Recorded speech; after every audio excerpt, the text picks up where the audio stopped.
Hey guys, what is up? This is Matthew Davis, me once again. Welcome back to another movie review, aka After I Saw. This time it is going to be on Studio 666.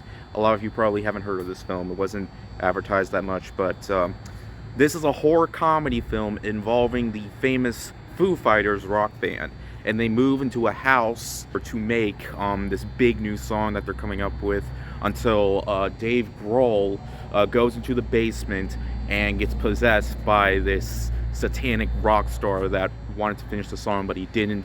He killed himself instead. Now he possesses the body of Dave Grohl, and throughout the film, he is killing his bandmates, and we got ourselves a crazy horror comedy film filled to the brim with gore and humor and stuff like that.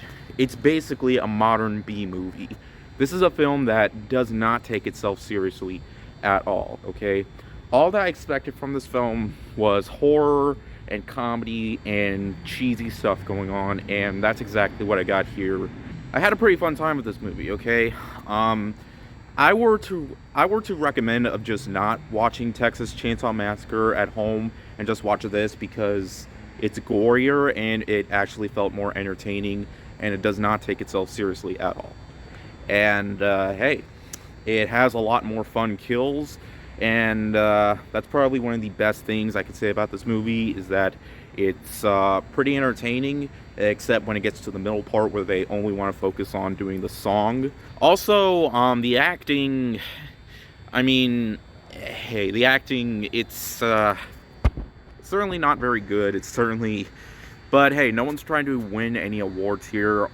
I mean, they're playing themselves pretty much, and that's completely okay. Sure, LeBron James played himself in Space Jam: A New Legacy, but that's different. That's not the same. This is a horror comedy that was a family movie that everybody hated. Also, the movie actually kind of reminds me a bit of The Evil Dead.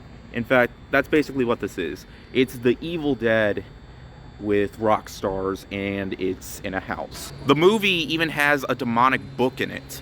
Well, it doesn't have a face on it, but it has a book that basically brings, I don't know, it's an evil book, but there's also these random monsters that pop out of nowhere. Another thing to expect is that the effects aren't really that good. Sorry, there's a lot of cars passing by, especially when it comes to the vomit. Like, there's a couple scenes of it, and it looks truly cheesy, like, super, like, but, you know, that's kind of what I expected.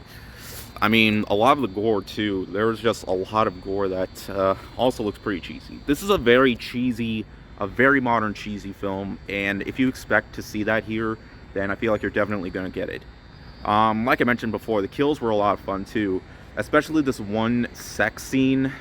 It probably has one of the most murderous sex scenes I have ever seen in a movie. And I thought it was really entertaining, but yeah. There were some good laughs out of here, and that's all that I really expected. I just expected a fun time at the movies that doesn't rely on an epic storyline or a movie where it's going to have you like really sad that the characters are dying. I mean, hey, the Foo Fighters are a very popular band. I mean, hey, they're just, of course, it's just a movie. Like, obviously, it's just a movie. Of course, some of them are going to get killed off. That's to be expected. Also, it is a bit predictable, too, but yeah. But in the end, guys, I had a pretty fun time with Studio 666. It doesn't take itself too seriously.